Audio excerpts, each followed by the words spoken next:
University School affirms, Contention 1 is capital formation. Capital formation is the process through which businesses attain resources in order to grow and expand. This includes the building of equipment, machines, and factories. Connie Mack 99 of the Joint Economic Committee explains the importance of capital formation, finding that it heightens productivity and drives economic growth. For example, he reports that capital formation was responsible for over half of American growth between 1948 and 1980. Abolishing the capital gains tax would catalyze a new wave of capital formation in two ways. First is by reducing the cost of capital. J.D. Foster 10 of the Rowe Institute for Economic Policy explains that the capital gains tax hampers the economy because it increases the cost that businesses pay for their resources. Simply put, in the same way that tobacco taxes disincentivize cigarettes, capital gains taxes discourage capital formation. When a business cannot pay for these necessary resources, the business instead chooses to stagnate and stop expansion. Second is by keeping investment home. Former chief economist of the U.S. Department of Labor, Diana Roth 15, explains that the comparatively high capital gains tax in the U.S. drives investment overseas. Indeed, Chris Cannon 01 of Deseret News finds that capital in the U.S. is taxed at a rate 80% higher than that of foreign competitors. Thus, Daniel Yen 12 of the African Development Bank empirically concludes that the capital gains tax plays a significant role in driving investment away. By rating these two effects, economics Nobel Prize winner Robert Lucas 13 quantifies that abolishing the capital gains tax would increase the amount of capital in the U.S. by 35%. The impacts of capital formation are threefold. First is more economic growth. Morris Davis 17 of Rutgers quantifies that a 1% increase in capital formation increases total GDP by 0.38%. This means that a vote for the affirmative leads to a 13% increase in GDP. Second is more wages. Davis furthers that for every 1% increase in the capital stock, wages rise by 0.38%. Accordingly, affirming results in a 13% increase in wages, increasing the quality of life for all Americans. Third is less poverty. Lofty Muhammad 18 of the Society for Science and Education quantifies that a 1% increase in the capital formation decreases poverty by 0.21%. Thus, affirming reduces poverty by 7%. Contention 2 is entrepreneurship. According to Jonathan Burr 15 of CBS News, the story goes like this. Following the economic turmoil of the Great Recession, potential small firm owners have become wary of both starting and expanding their businesses. Watching the government bail out several big businesses in the face of thousands of failing small firms greatly reduced business confidence. As a result, Heather Long 16 of CNN finds that American small business creation is at a 40-year low. Bear furthers this strange occurrence has resulted in a phenomenon where the financing for new entrepreneurial ventures is readily available, but the supply of willing entrepreneurs is not. Fortunately, abolishing the capital gains tax would reverse this trend and revitalize American entrepreneurship. William Gentry 16 of Williams College explains that the capital gains tax discourages small business creation because the government taxes the upside return but does not share in projects that fail. When an entrepreneur succeeds, the government reduces their earnings. When they fail, however, the government watches them crash and burn. Abolishing the capital gains tax would also abolish this parasitic relationship and signal that the government is ready to work alongside small businesses. Indeed, Matthew Lowe 14 of the Fraser Institute quantifies that decreasing the capital gains tax by 1% increases new businesses by 0.15%. Thus, abolishing the capital gains tax would increase new business growth by 15%. The impact is more jobs. Alan Sinai 10 of the American Council for Capital Formation quantifies that abolishing the capital gains tax would create 1.3 million jobs every single year. Thus we affirm. Me too.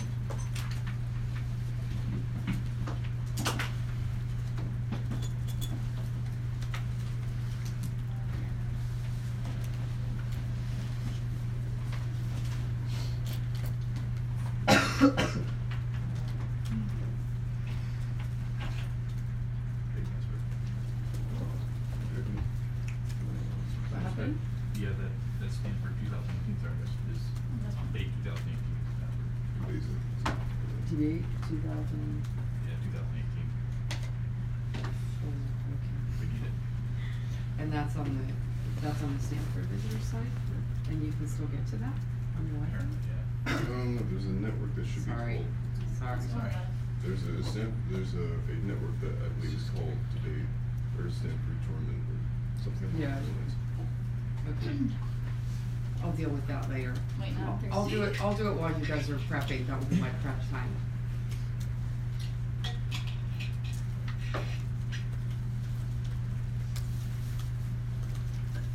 is everyone ready?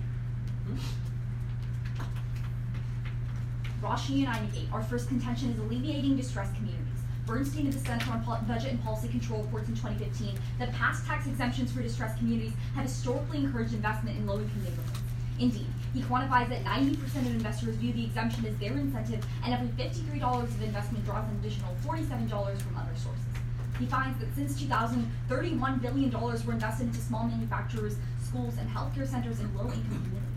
Unfortunately, Bernstein continues that these tax exemptions to these designated low-income areas expired in 2014.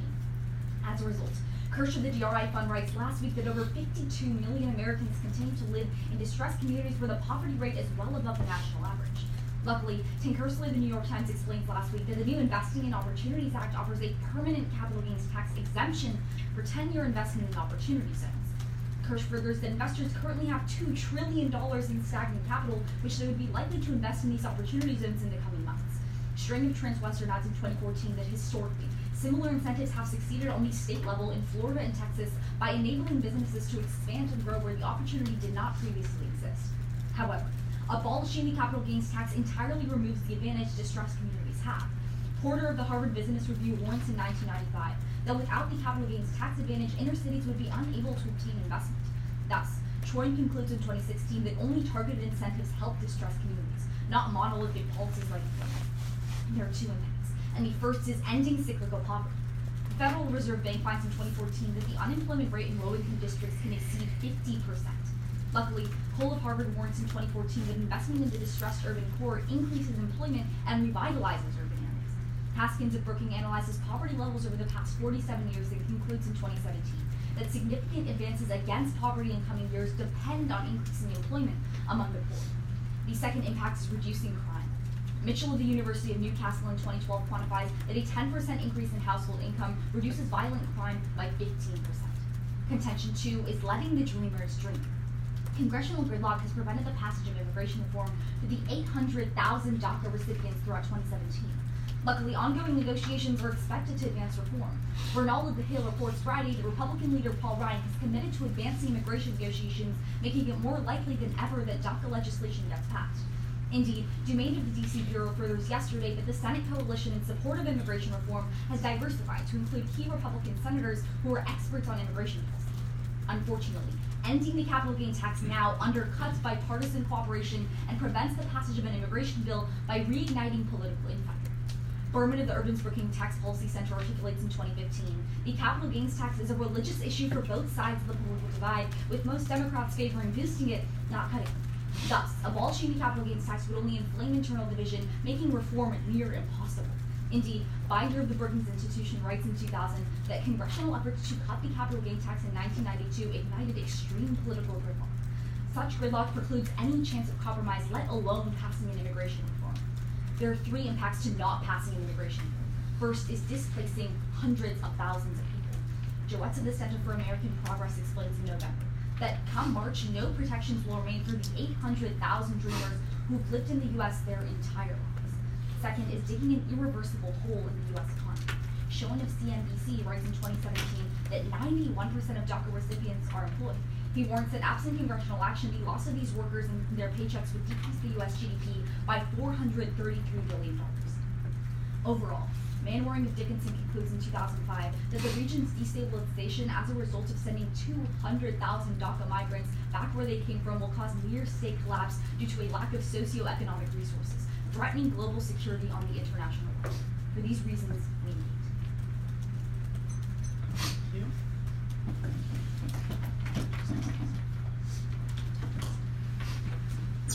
Are you ready for the crossfire? Oh, yeah. All right. Would you like the first question?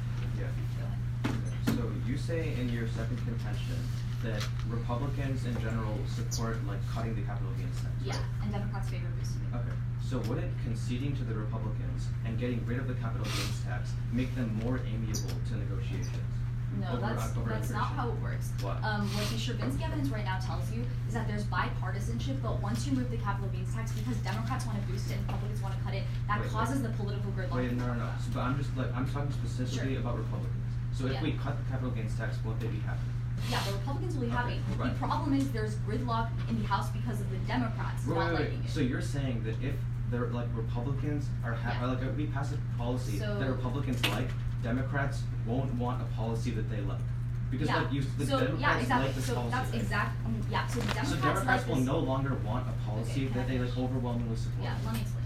They don't support cutting the capital gains tax. They do support DACA. Right. Once you eliminate the bipartisanship, because you cut the capital gains tax by making the Democrats angry, that's what fosters the So gridlock. You Democrats do are like just 5 pieces of evidence. Democrats are just not going to want immigration reform. No, That's what you're Democrats saying. want to have immigration reform. The problem is there will be gridlock in the Senate, which can't pass the legislation in the first place. So Can I have a then- question now? I mean, it doesn't make a whole lot of sense, I mean, but you sure. use like 1.5 Yeah, sure, go minutes. ahead. Okay. So about entrepreneurship, do small businesses that you talk about even pay the capital gains tax? I mean, yes. Okay, cool. Do you have a question now? Okay, yeah.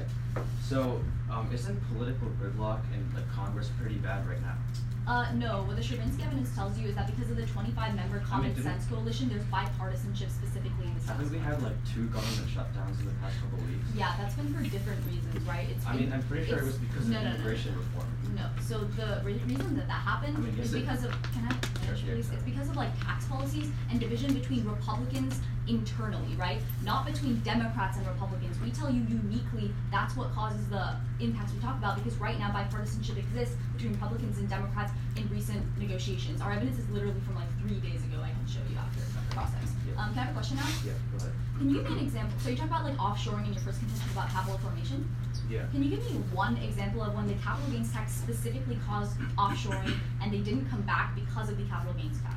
I mean, like, I can't like name you a company, but Sure. I can give you the empirical evidence from Yan that like high capital gains tax in the United Sure. States have led to companies leaving. Yeah, so Is that I can fine? give you a specific example because the answer is it's not because of the capital gains tax, it's I mean, because like of our- corporate tax rates. I mean, What like, our happened with evidence says can I finish, specific. please? Sure. go ahead. What happened with Apple specifically is when the corporate tax rate was high, they offshored their entire thing. But recently, like a few months ago, they returned because the corporate tax rate was cut. Doesn't that show that it's because of the corporate tax rate, not the capital I mean, gains tax rate at all? You can give me one example. I'm giving you a holistic empirical. Yeah, I can analysis. also give you Can I ask you a question? Sure. Okay. So are these negotiations over immigration reform right now? Are they working? Yes, like that's what the evidence tells you. Alright, we'll run a little bit of prep, please.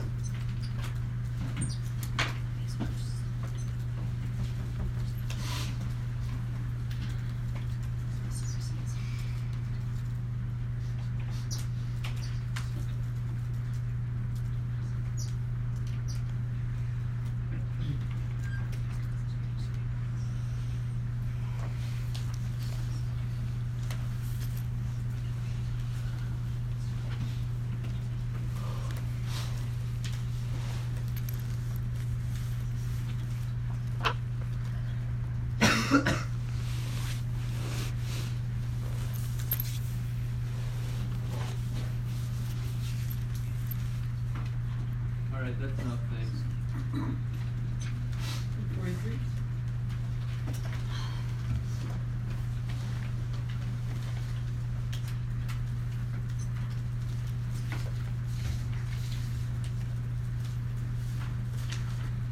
Do you mind if I set this down? I don't need it. Oh, yeah. Thanks. Alright. To die, okay? Is everyone prepared? Yes. Let's begin on my opponent's first contention where they talk about opportunity zones. First of all, understand there's a huge conceptual issue with this contention. Just because an investor doesn't have to pay capital gains tax doesn't mean that he's going to invest into rural, underdeveloped, low-income areas that have no growth potential and no potential for any returns. That means that just because you vote for my opponents, that doesn't mean that you guarantee success in these areas. That doesn't make a whole lot of sense. But second of all, even if you think the exemptions are really, really good and the exemptions are going to cause all this investment, we would say this is really, really non-unique to the capital gains tax. Specifically, Mayor of Greenberg law tells you that several tax credit systems exist that do the same exact thing that my opponents tell you. That means their entire contention is non-unique. But also, if you read the GOP bill that was actually passed a couple of weeks ago, it talks about tax deferrals of capital gains, which is also another incentive, which means that if you abolish the capital gains tax, there's literally nothing that impedes opportunity zones. Is really, really non-unique. But then the U.S. Government Accountability Office tells you that opportunity zones have historically proved to be really, really ineffective. effective. In a meta-analysis of 40 different opportunity zones over a time period of several decades, they find that opportunity zones and enterprise zones in general have no influence on job creation. Specifically, you can look to examples like California and Florida. They simply have never worked in the past,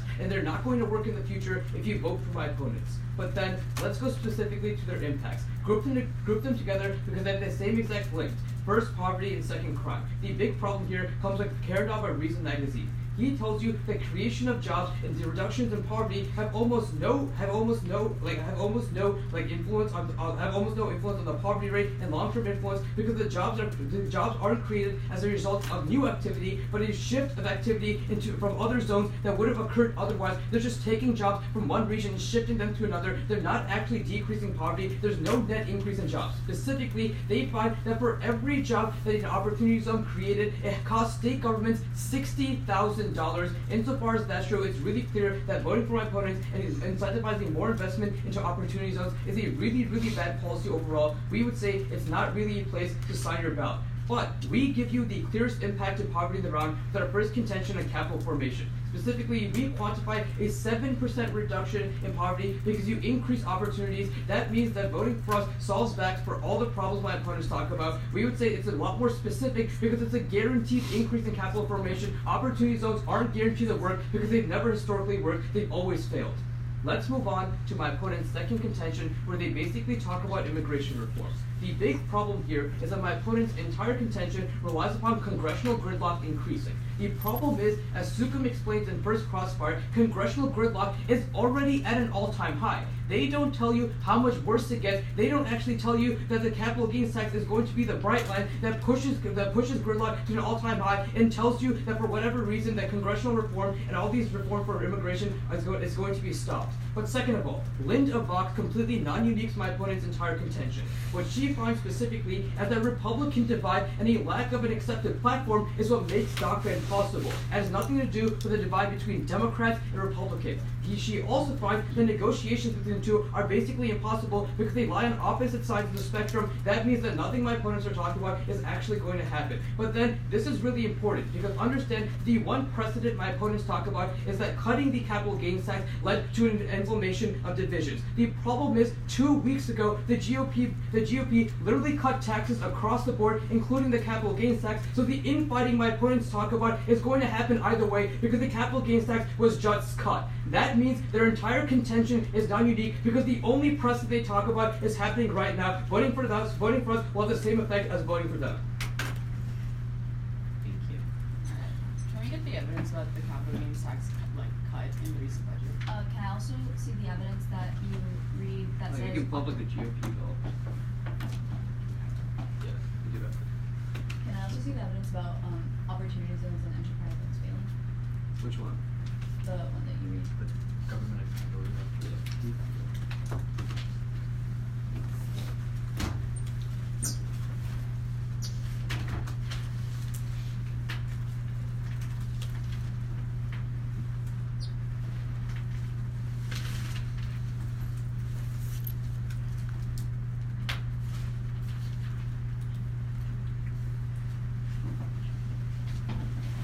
Here you go. It won't be open in PDF, so you can just read it on this. Okay.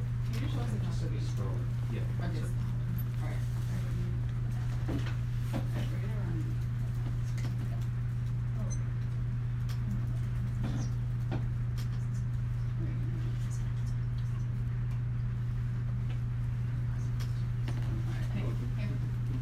Yeah, I'm not straight down the card. That was the answer.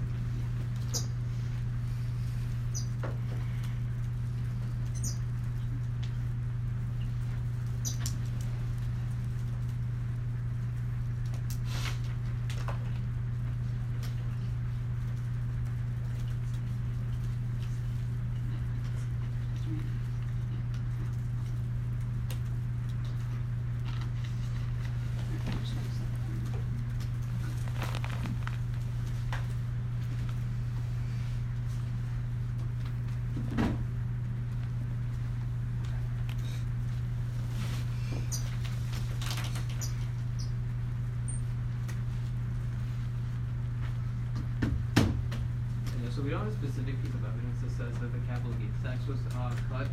Well, like, for the GFP bill, by that provision. Is everybody ready? We're gonna go down the case and then back to ours. Alright. Start with an overall turn on the entire proposition. Realize that the pro world means moving from low risk, low reward investment to high risk, high reward investment, which empirically creates economic bubbles.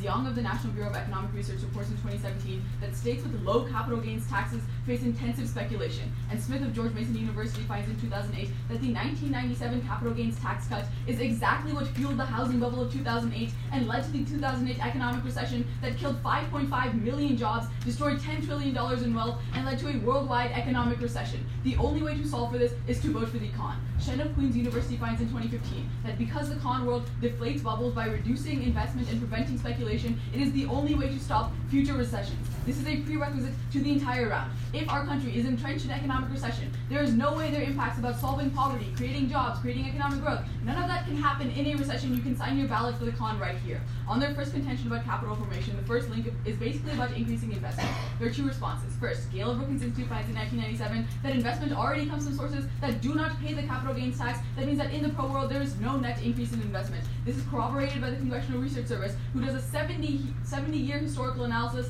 and finds zero correlation between capital gains tax cuts and increases in investment. This is empirical analysis that shows you that the proposition is just wrong. The second link is about offshoring. There are a couple of problems. First, Daria alludes to this in cross-ex. Chen of UC Davis finds in January that companies are already moving back money from offshore accounts because the new tax bill lowers the corporate tax rate. Daria and I would argue that because the corporate tax rate was about 40% last year, that's what caused offshoring. When you solve the corporate tax rate, those companies are already coming back. The reason for this is very clear. Davidson writes in 2017 that the US has the second most competitive economy in the entire world. Of course, companies would rather invest in the United States than invest overseas in less competitive economies. The impact, the first impact is about economic growth. This is empirically false as well. Robinson of Harvard University writes in 2017 that cutting taxes does not lead to economic growth. When Kansas did it last year, all they found was a giant deficit, suffering growth rates, and funding becoming insufficient. This is a reason to vote con. First, because it is specific to the United States. The analysis they read you is very generic. Second, it is the most recent evidence on the topic. My opponents cannot just ignore what has historically happened in this country. You can combine the second and third impacts about wages.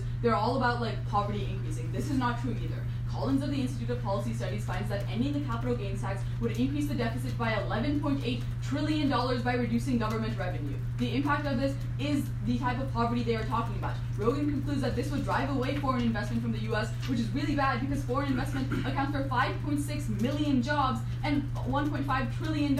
And that is what is key to reducing poverty. Unless my opponents can solve for this giant deficit, they are not going to solve the problem. Their second contention is about entrepreneurship. When Daria asked them in cross-ex if these small businesses pay the capital gains tax, they said yes. That is plain wrong. Johnson finds in 2016 that the PATH Act of 2015, which was passed by Congress, gave a 100% exemption on the capital gains tax to small businesses. That means that they already don't pay the tax, investment is already saturated, they do not make it better. But secondly, even if you still believe them, you should vote con here. Bach of Munich University studied 77,000 rounds of funding in 2017, and he finds that a 1% increase in the capital gains tax increases the chance of startup success by 2.7%. Because there is less capital available, that capital is funneled into actually good startups that have a meaningful impact on society. This is a huge reason to vote pro. On the jobs impacts, this is not true. Danziger of Michigan University finds in 2012 that the investment would just be in automation, which actually ends up killing millions of jobs for the middle class. Again, you vote con here. Go to our first contention. They say that nobody's going to invest. That is plain wrong. The Kirsch evidence indicates that there's going to be $2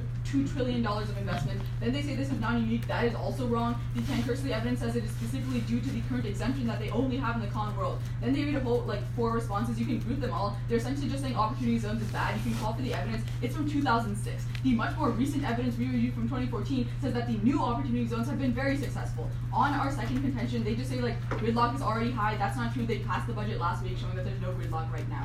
You can vote con. We'll run a little bit of prep, please. Starting now.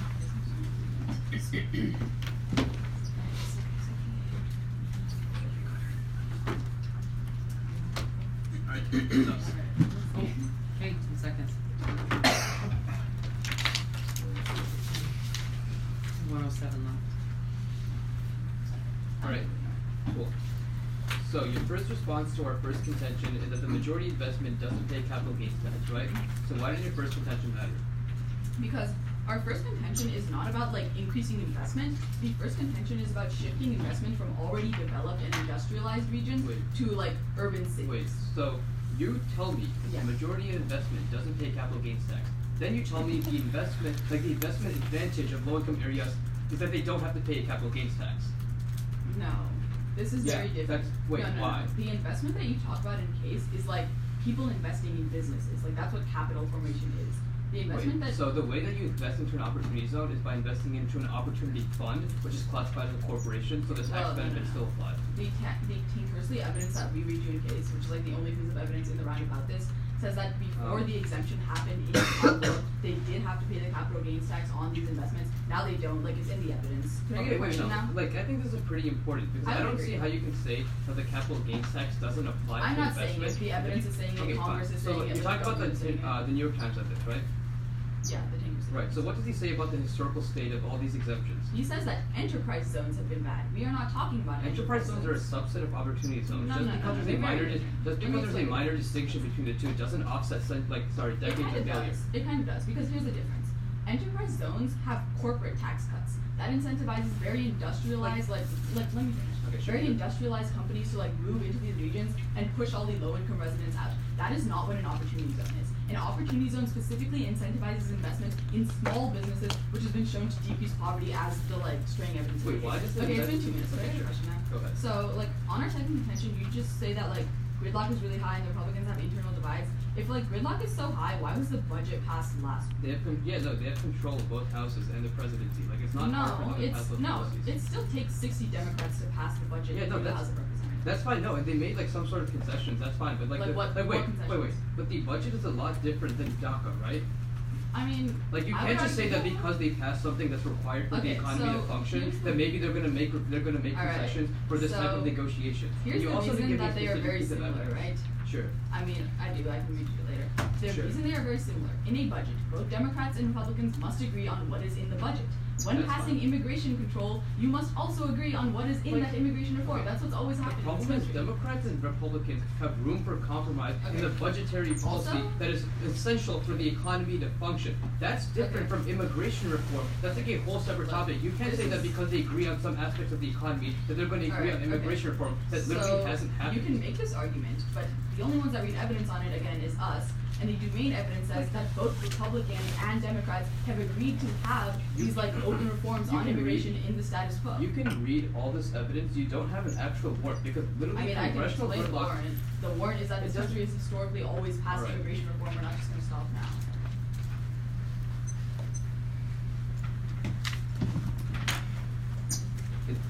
Lurumka.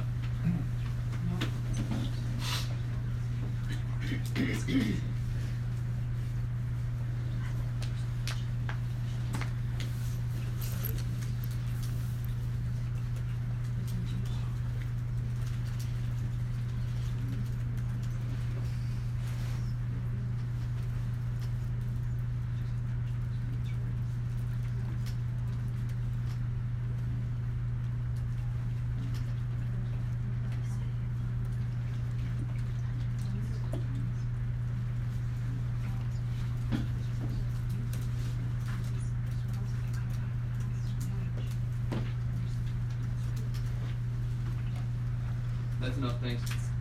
45.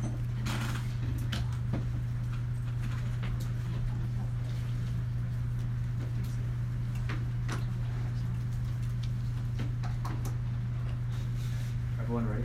Yeah.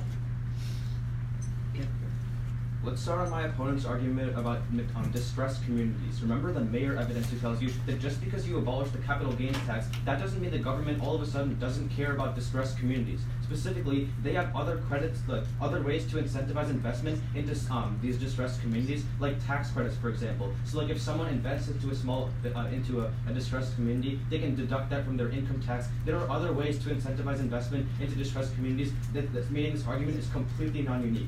Secondly, under contention about Dreamers, they don't respond to Lind, who tells you that Republicans in general are really split over this immigration issue, so negotiations with Democrats are never going to work, meaning this contention, again, is completely non-unique. Now let's go to our side of the flip. So they give you this overview that there's going to be more speculation and more short-term trading. Two responses. First of all, according to Butters of Harvard, only 7% of investors say that the capital gains tax affected the timing of their investment, meaning it doesn't really make sense. But secondly, I'd say this is pretty non-unique. It's going to happen either way because of the GOP tax cuts. At that point, the first voting issue is going to be capital formation. So they say that most sources of investment don't pay the capital gains tax. First of all, that contradicts their first contention. But secondly, we're not talking about investment, we're just talking about general access to capital for businesses. What Foster tells you is that when you have the capital gains tax, it makes it harder for businesses to raise capital and expand their operations. That's why Lucas finds that if you vote for us, you increase the amount of capital formation in the United States by 35%. And that's where we get our impact of a 7% reduction in poverty. So they say it's a general study. First of all, it's specific to the United States, and it's from 2018. That's pretty good evidence. But then they try to turn it by saying that it's going to increase the federal deficit. There's two problems there. First of all, if the economy in general is better, that's going to mean more revenue for the government. But secondly, according to Cannon of Deseret News, the capital gains tax is only 3% of government revenue. That's not going to increase the deficit. This is the most important argument in the round because it is a direct impact to the poor. My opponents, and it has a really high probability. Alright. We're gonna run prep and starting now.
Is everyone?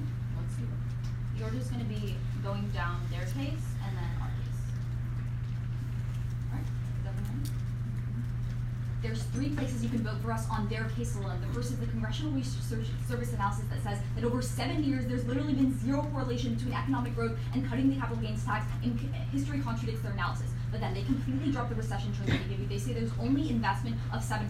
This is not responding to the link. Remember, Smith tells you that historically, in 1997, when we cut the capital gains tax, it caused the 2008 recession, and then they drop the Shen evidence that says the only way to solve this is to vote con because you prerequisite this. Remember, if you are in an economic recession, you can't even have investment or growth in the first place. Then to debt. They say debt doesn't matter if you're having economic growth. They never respond to the Collins evidence that says you increase debt by $11.8 trillion in the long term. No economic growth can outweigh that. Then Rogan tells you that drives away FDI, which is $1.5 trillion and 6 million jobs. They never contest this. That's where you're going to go to our case. On our second contention, all they say is there's already gridlock. Dumaine tells you in the status quo, the budget passed, there is no gridlock in the status quo because they're working together. But the binder says you uniquely caused that to happen, the gridlock to happen come March, when you affirm because it causes dissent between the Democrats and Republicans. But where you really vote for us is our first contention about alleviating distressed communities. All they say is investors don't want to invest. That's just false. Kirsch of the GRI Fund says that because there is a greater margin for profit for distressed communities, investors will be willing to invest the $2 trillion of stagnant capital they currently have. Then they say there's other things the government can do. That's just false. They give you a total of 0 examples. But second, it's not even about the government. It's about investors. They misunderstand the argument. Then they tell you opportunities don't fail. The problem is I called for the evidence about enterprise zones. those are specific to corporate taxes. It doesn't say opportunity zones once in the article. That's why you weigh the historical evidence from Strangling displays that when incentives in 2014, similar to the Opportunity Act, allowed millions of impoverished people in Texas and Florida to flourish, preferred the Strang evidence because it validates the specific strategy through clear past precedents compared to the hypothetical analysis they read you. Remember, on the argument itself, Porter tells you that by cutting the capital gains tax, it would make it impossible for inner cities to receive the true $1 trillion by making the investment too risky. And the Kirsch evidence quantifies that that would put 52 million people to stay in poverty. You outweigh this on first magnitude, 52 million people is the biggest impact in the round. Second, on time frame, there's an ethical obligation to save these people who could be pulled out of poverty right now. Can I do the 2 trillion evidence before start running? Yeah.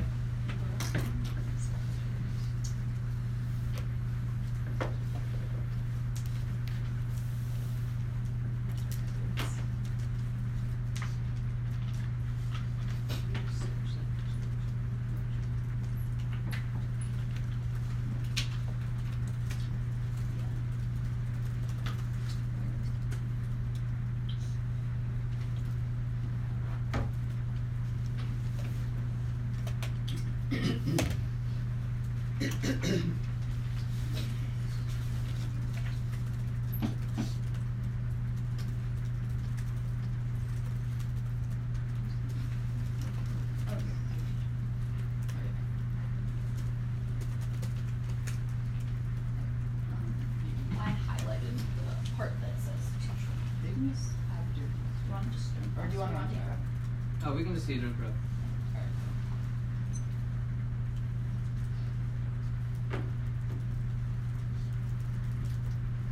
Yeah, no, that's all we need.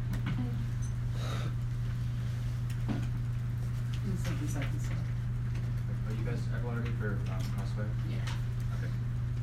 So leave it first. Yeah. Okay. So you say in your summary that in general these distressed communities have a greater margin for profit, right? Let me explain. Oh sure, you're right. Yeah. So basically, like if you're already investing in like in a community that's already saturated with investment, like say I invest in the Silicon Valley, there's not going to be a greater margin of profit, right? If I invest in some place that's like a really distressed urban community and I see that flourish, there's a greater change in the stature of that community. That means I get a greater margin of profit. That means that's the incentive. Okay, right. So doesn't that mean that like if like someone has the option of investing in LA or like a distressed community, doesn't that mean that they would automatically pick the distressed community No. anyway, since there's a greater margin for profit? No.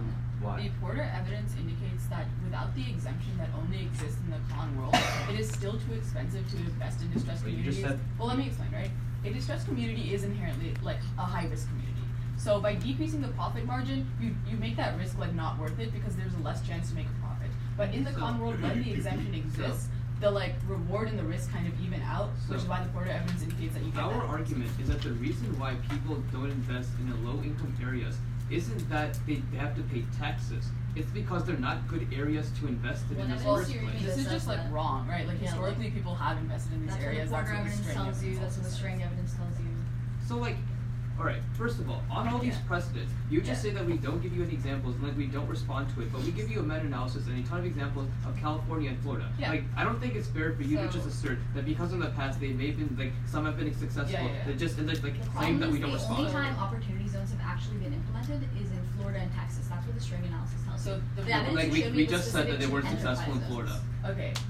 Wait, what? Yeah, it was successful in Florida. So the problem with the analysis that you are reading me, like we call for this evidence, right? It is about enterprise zones. You never respond to what we Enterprise tell zones you are about how they are not the subset. same Like, thing. they're not. They're literally, it was like a literally Like, that's why they didn't act. work. Yeah, the reason they didn't work and the reason these worked is because they So, were different. you just Yeah. told me that Florida is an example of an opportunity zone, and I said that the Florida example didn't work. Okay, So I'm you gonna just read saying you that the Florida is evidence now right now. magically an enterprise Well, zone okay, doesn't the make other sense. thing that we tell you that you don't respond to is the evidence you read me is about a 2006 program in Florida. That is not the program we were talking about. The program why we is were this- talking so about why is was this only program- implemented in Florida in 2014. Okay, If let me- such let me small, read the- nuanced differences can be the difference between failure and success, why is I this agree. program that you're Okay, talking about so that let was me implemented explain. 1 week Okay, ago I'll- going to lead to so- all these benefits? So I've explained this like a couple of times. The difference is the program they are talking about is corporate tax cuts that incentivizes already like stable companies to invest in inner cities just to like buy up land because it's easier for them. But what That's the what causes Opportunity all the Act is problems. it invests told in me. small businesses directly, right? So instead of like feeding the affluent people, which causes the You inequality told you me talk about, yourself you feed the small businesses. You That invest in Florida small was an businesses. opportunity zone. I read you evidence that says that Florida tragically Okay, failed. Alright, let me we read will you the not- evidence. this is not- Can I this just is read you the not evidence the real same quick? States such as Florida and Texas proactively work to create business-friendly environments, and they have enjoyed the extreme benefits of Alright, that's expanding their economies. Alright, We'll just run for 7 seconds, I guess. From? Yeah.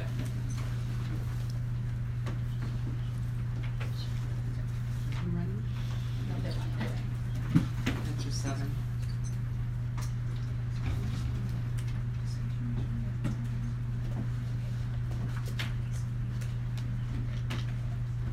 Oh, sorry. Cool. Is everyone prepared? Let's start on their overview talking about the recession.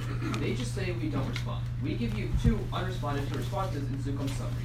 The first comes from Remember, we tell you that only 7% of total investors care about the timing of investment. That means there's no divide between short-term and long-term investment. Their overview falls right there. But second of all, remember the GOP cut taxes across the board 2 weeks ago. Their impact should have already happened. They haven't. With that, let's move on to the first and most important voting issue because it's the cleanest place to vote, which is capital formation. The only response they go for is that the capital gains tax, there's like these exemptions for capital gains tax, which means that there's the majority of investment doesn't even have to go through it. But first of all, that contradicts their entire first contention. But second of all, that doesn't even respond to the argument. What we tell you from Foster of the Roe Institute is by abolishing the capital gains taxes, you decrease the cost of raising new capital. Investments, a part of that, is not the only thing. With the less cost of capital, it's easier to acquire resources through things like acquisitions. That means that when you vote for us, you vote through all of our impacts about the cost of capital decreasing, which is where we link in to our impacts of a 13% increase in GDP and a 7% decrease in poverty. They then say like it's going to increase the deficit, but they don't respond to Cannon, who tells you that the capital gains tax only counts for 3% of government revenue. That's not going to increase the deficit at all. They just say that we don't respond, we do. This is the most important argument they're on because of probability. We've hotly contested all their contention on the probability that they won't happen because historically they just haven't. If you vote for us, there's a 100% guarantee that capital formation is going to occur because that's the natural way the economy works. Let's move on to their offense. First, on their first contention, they don't respond to merit that tells you that tax credit systems already exist for incentives. Not one response was flowed through here. That means you non-unique their entire first contention. But then on DACA, really quickly, they don't respond to Lynn that tells you that Republican divide specifically is what makes DACA impossible and has nothing to do with Republicans and Democrats. We have 13 seconds.